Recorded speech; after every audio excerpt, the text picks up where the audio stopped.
What's up, everybody? I'm going to go ahead and show you my Olivia Crimson Bride Commander deck today. This has definitely been one of my favorite recent builds. She is super cool, really fun to play. It's been a refreshing change of pace for me personally. This is going to be a Reanimator style deck, so the objective here is going to be grabbing big, stompy, expensive creatures from your library, getting them into the graveyard, and then we're going to be cheating them into play with both Olivia and other spells and abilities in the deck. One other thing is, a lot of those big stompies have really great ETB effects because they are going to be coming and going from the graveyard into play, so we're capitalizing on a lot of those as well.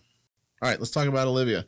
She's 4, a black and a red. She's 3/4, flying haste. Whenever she attacks, you're going to be returning a target creature card from your graveyard into the battlefield, tapped and attacking. It then gains, when you don't control a legendary vampire, exile this creature. That last part being the drawback with Olivia. Fortunately, I haven't had it come into play too incredibly much, so it's workable. The main thing is we have to try and protect her and keep that from happening. There are other legendary vampires in the deck as well, though, so that kind of helps with that situation too. All right, then we're going to take a look at some of the stats for the deck. Look at the color pie here. It's Rakdos, red, black, leaning more heavily towards black. Our mana curve on here, it's a little strange, a little different than what you'd normally see. You got low 0, 1s ramping up to 2, obviously, but then it comes back down and goes back up around 6 and 7+. Those high casting cost spells are they're going to be the spells that you are grabbing from your deck and putting in the graveyard. So we're not casting them, we're cheating them into play. So that's why it kind of, normally you'd see it go up and then down. This one comes back up a little bit, but that's because we're not casting, we're cheating those into play. As for card types, it's got a little bit of everything, but this is a creature deck through and through. You've got tons of creatures, big nasties. That's what this deck's all about, big stompy creatures. This is one of the big stompies that we're talking about here. It's a 10 casting cost, 12/12 trample. Like I said, we're not going to be casting it. We're not paying 10 for this. We're going to be throwing it into the graveyard and then bringing it out with both Olivia's ability and other effects that we have in here. The cool thing about Ancient Stone Idol, when he dies, you get a 6/12. So him going to the graveyard is not a big deal. It goes to the graveyard, cheat him back out, and then you start all over again. So there you go. On your Falconwrath, 3 casting cost, 1/3. He's one you're going to be casting from your hand. You're going to be using him to discard creatures from your hand, putting them in the graveyard, and then drawing a card. So we've got a lot of effects like that here in this deck, where you're throwing something into the graveyard and then replacing from your library. So the madness part of this card doesn't really come into play too much. There isn't much madness in the deck, but there is some, so it might come into play. We're really looking at the first effect here. Anya's Ravager. He's a 3 casting cost, 3/3. This is another one you're probably going to be casting from hand. His whole purpose in life is to attack, throw your big creatures into your graveyard, get them into your graveyard, and then get 3 new cards. And that happens every time he attacks. Archfiend of Spite. He's a 7 casting cost, 6/6 flyer. So this here is one of the few madness cards in the deck, so it is possible to take advantage of that, especially with Anya Falconwrath. Burning Room Demon. So this guy, he's got a ton of synergy with the deck. He's a 6 casting cost, 6/6 flyer, so you got yourself a big, stompy 6/6 flyer. But check out that ETB. When he comes in, you're then grabbing 2 new creatures. Any creatures you want. One's going in the graveyard, one's going into your hand. It doesn't matter which, you're getting both of them. Just a great card in this deck. A lot of synergy here. Combustible Gearhawk, 6 casting cost, 6/6 first strike. This guy right here, this is often one of the ones I go for when I can search for creatures to throw away because his ETB is so awesome. It's a 6/6 first strike. When he comes into play, you choose an opponent and they will either make you reveal the top 3 cards, so those cards go into graveyard, they take damage equal to the CMC of those cards, or you draw 3 cards. Either way, you're winning. So this card's amazing. As a 6/6 first strike, you got that. Plus you have an awesome ETB. So if he dies, you just cheat him back and you do it all over again. This kind of effect is the epitome of what this deck is all about. So Diamond Lion, the 2 casting cost, 2/2 artifact creature, right? Tap it, discard your hand, then you get 3 mana of any color, right? So the goal here is get this early game, toss a big creature, you get 3 mana to ramp out Olivia. She has haste, attacking, immediately bring out a big nasty creature from your graveyard. That's the idea with this guy. Eater of Hope, 7 casting cost 6/4, and it allows you to pay black to sacrifice creatures to regenerate, or 2 and a black, sacrifice creatures to destroy a creature. So like I've said, a lot of times we're dealing with creatures that have awesome ETBs and we can cheat them back from the graveyard anyways. So we've got spot removal, in which we're throwing our creatures back into the graveyard, and then hopefully the idea is to grab those creatures and to capitalize on their ETB effects again. Plus you got a 6/4 flyer out of it. Embodiment of Agony is a 3 casting cost 0/0 flying death touch. This guy is great. Although he's a cheap casting cost creature, he's great late game after you've been tossing tons of cards into your graveyard, because then he gets +1/+1 counters for all the different casting costs that are sitting in there. And with flying death touch, he can get pretty nasty. Flayer of the Hatebound, a 6 casting cost 4/2 undying creature. So when he goes to the graveyard, if he didn't have any +1/+1s on him, he just comes back and gets bigger. And then his second ability lets you capitalize on the creatures that you're going to be bringing back from the graveyard. They will then deal damage to target creature or player. Fleshbag Marauder, he's a 3 casting cost 3/1 that reads, when Fleshbag Marauder enters the battlefield, each player sacks a creature. So the fact that this deck allows you to recur him from the graveyard, you're going to be capitalizing on that ETB, hopefully, over and over, and he's going to be a real problem for your opponents. Geesa, Glorious Resurrector, a 4 casting cost 4/4 human wizard. If a creature an opponent controls would die, exile it instead, and then at the beginning of your upkeep, put all the creatures exiled with her onto the battlefield under your control. So not only are you getting a 4/4 body for 4 mana, you're also going to gain control of every creature that dies while she's out. Goblin Engineer, 2 casting cost 1/2. So yeah, this guy's whole purpose in life is basically the Tutor effect. And when he ETBs, you're going to grab something like Combustible Gearhulk or other big artifact creatures that are in here. And there's quite a few.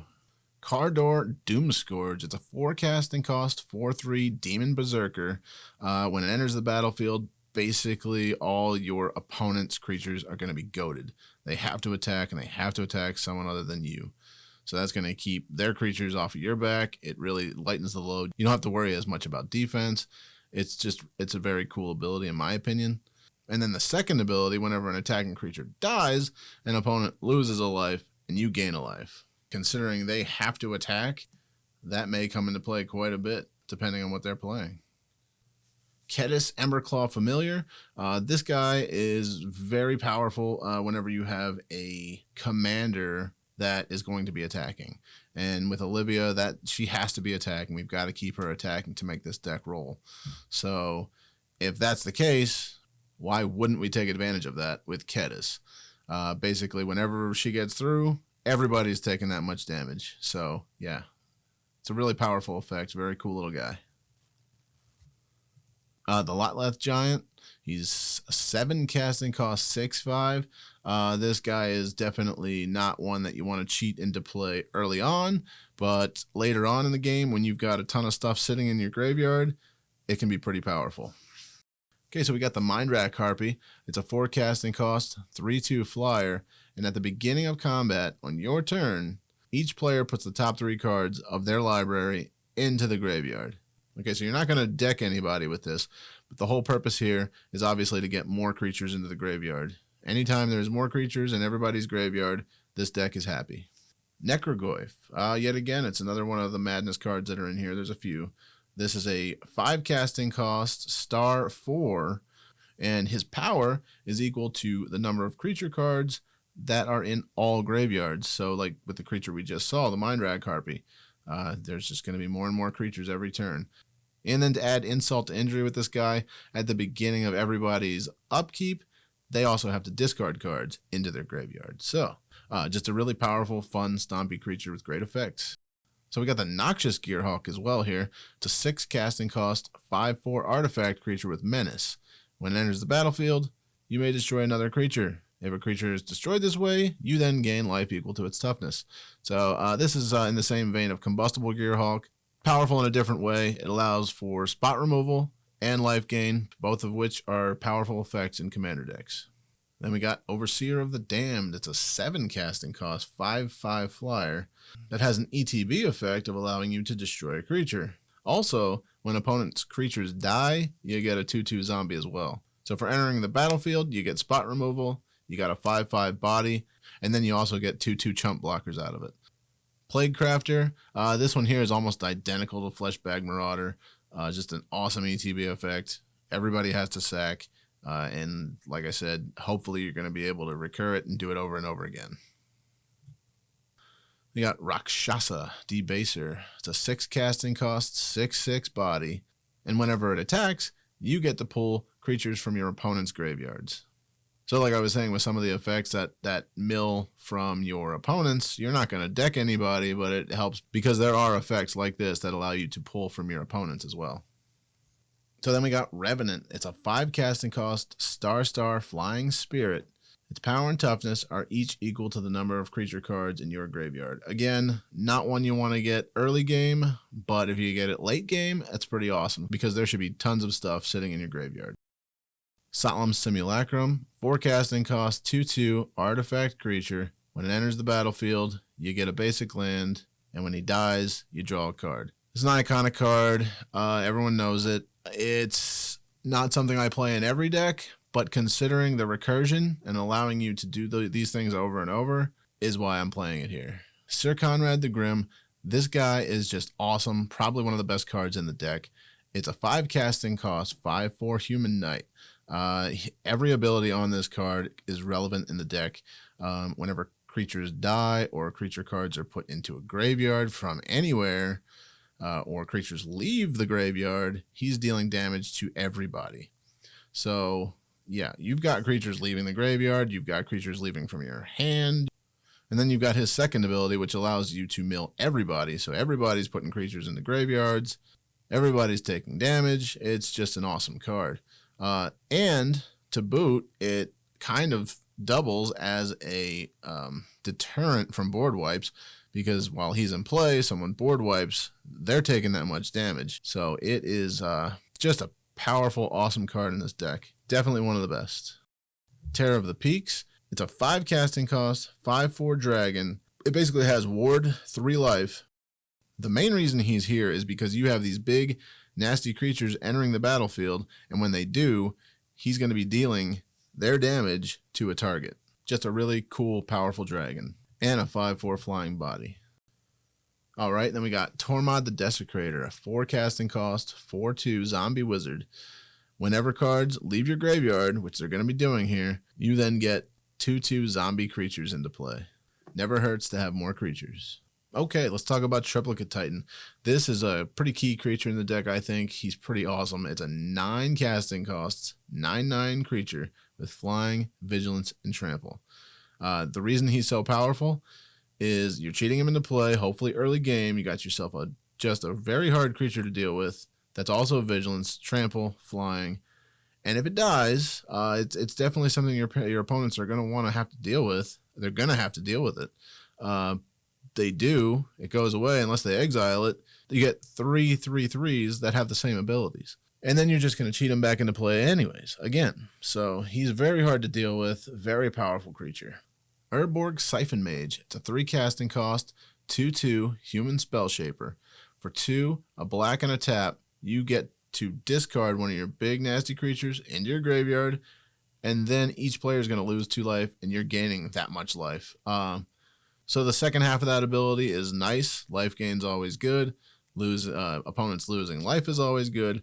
But his goal is definitely to get the nasty creature into the graveyard to be cheated out. Violent Tumor, a 4 casting cost, 2/2 zombie warlock with death touch. So his thing is definitely the Tutor effect, allowing you to grab a creature from your library and put it into your graveyard. But the fact that you get a 2/2 death touch body on it is icing on the cake here. All right, we're going to move right on into the enchantments, planeswalkers, and other spells here. We're going to start off with Animate Dead. Animate Dead is allowing you, so I'm not going to read all that word salad there, but you're basically grabbing a creature from anybody's graveyard and then putting it into play. Dance of the Dead, again, even more word salad, but it's the same thing. You're grabbing a creature card from anybody's graveyard and putting it into play under your control. Soren, Imperialius Bloodlord. It's a 3 casting cost, 4 loyalty planeswalker. So I'm really only concerned with the first +1 ability. It's going to be giving Olivia Death Touch, Lifelink, and a +1/+1 counter. Everything we can do to boost her helps because she needs to be attacking for this deck to work. Bitter Revelation, a 4 casting cost sorcery. We've got a lot of spells like this here. This is the first time looking at our spells. We've got a lot of stuff like this. Look at the top 4 cards of your library. 2 of them are going into hand, 2 into graveyard, and you lose 2 life. 2 life's not a big deal. You've got 40, so the fact that you get to choose out of 4 cards what's going to go into your graveyard, what's going to go into your hand, it's really powerful here. Next, we have Blasphemous Act. Its actual casting cost is 8 and a red, but it almost always will cost you 1 red to play, dealing 13 damage to all creatures on the battlefield. So this can really turn a game around if it's getting behind you. Bone Shards. Like I said before, we've got a lot of spells like this where the spell is going to be doing one thing, either drawing or in this case, destroying a creature or planeswalker, and then you're also getting cards from your hand into the graveyard. Buried Alive, super powerful here. It only costs 3. You get to search your library for any 3 creatures and throw them away just to be brought back. Love this card. Cathartic Pyre, 2 casting cost instant. This is a really versatile card. I mean, you're really concerned with the discarding 2 cards to draw 2 cards, but as always, having the versatility is awesome. You might find a situation where instead you need to do the 3 damage, so versatility is a good thing.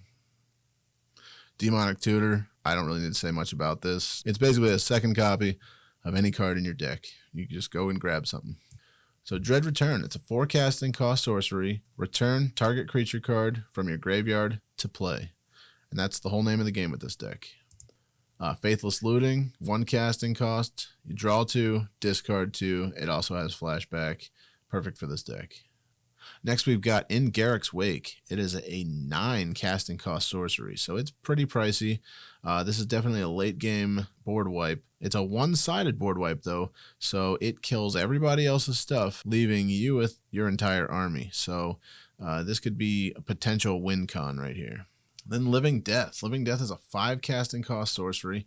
This is a really fun card. It's interesting, and it's not always the card you want, but considering we are intentionally throwing creatures into the graveyard, there are situations where this can prove very powerful and very fun to play. Persist, a 2 casting cost sorcery. Return target non-legendary creature from your graveyard to the battlefield. The great thing about this is that it's a permanent effect. They can't just kill the enchantment because it's a sorcery. It's not like with the Animate Dead, they kill the enchantment, the creature goes away. It just brings it back, and there it is. You got Ransack the Lab, 2 casting cost sorcery. You're going to look at the top 3 cards of your library, put 1 of them in your hand, and then the rest into graveyard. So these types of effects are awesome for Reanimator because you'll get the 1 card into your hand that you need, and the other 2, hopefully, you want them in your graveyard anyways. Relentless Assault, 4 casting cost sorcery. It allows you to declare an additional attack phase, being that this is a creature deck through and through. Attack phases are what you want, so no downside to that. We got Sinister Waltz. It's a 5 casting cost sorcery. All right, so it's a bit high in terms of casting cost, but you're going to get 2 creatures from your graveyard back into play. Okay, so we've got Stitched Together. It is a 2 casting cost sorcery. We're not really concerned with the first ability here. We don't want to be bringing cards from our graveyard to our hand, but we are concerned with the Threshold ability. Threshold being if you have 7 or more cards in your graveyard, you have Threshold. You should have no problem getting 7 cards in your graveyard here. So if you have that, you return a creature from the graveyard back to the battlefield permanently. Thrill of Possibility, 2 casting cost instant. Like I said, we've got lots of spells like this where you're going to be tossing cards to then draw new cards. Then we've got Tormenting Voice. Tormenting Voice being a 2 casting cost sorcery. As an additional cost, discard a card, draw 2 cards. That's definitely a recurring theme here with our spells. Vandal Blast. Vandal Blast is just some artifact removal. You can use it as spot removal if you need to, or for 5 mana, you can get rid of all the artifacts. Victimize. It's a 3 casting cost sorcery. This card synergizes very well with this deck, being that it allows you to sack a creature to grab 2 cards from your graveyard, put them back into play permanently, and then the sacrificed creature, hopefully, you will be able to recur, capitalizing on any of its ETB effects. Alright, so that's it for our spells. We're going to move into the artifacts here. Stuff like this, Arcane Signet, Soul Ring, I'm not really going to talk too much about. Ramp is pretty obvious. Other artifacts I will go ahead and talk about. Darksteel Plate. Darksteel Plate fits under the category of protection for Olivia. It's a very difficult equipment to deal with. It's indestructible, and then it gives the equipped creature indestructible. So, yeah, Olivia is very important to the deck, so we're trying to protect her here. Felwar Stone, got some ramp here. Key to the City. This card is just amazing in this deck. For a 2 casting cost artifact, so for a tap, you're going to be discarding a creature into the graveyard, right? And then you're making Olivia unblockable. So that's a 2-for-1 ability right there. You want both of those things. And then when it untaps, you get to draw a card as well. So you got 3 awesome abilities on this cheap little artifact. This card is just a perfect fit for the deck. Mana Crypt. Okay, so we got Powder Keg. It's a 2 casting cost artifact. This is in here as an answer to token armies. Things like elves, zombies, vampires. So here's the deal with it. At the beginning of your upkeep, you may put a fuse counter on it, right? I never put a fuse counter on this. I leave it at 0. That way, when it taps, sacrifices, it kills everything with mana cost equal to 0. So all tokens, all token creatures, things like that, are gone. Recto Signet, Soul Ring, Sword of Feast and Famine. This is a freaking amazing card. This falls under 2 categories, really. I mean, it's offensive and defensive. It gives protection from black and green, which is awesome. It's going to give Olivia +2/+2.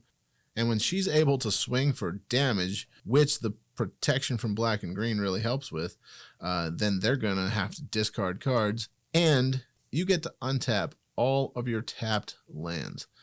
This is just such a powerful card in this deck. There's really no reason to not play it here.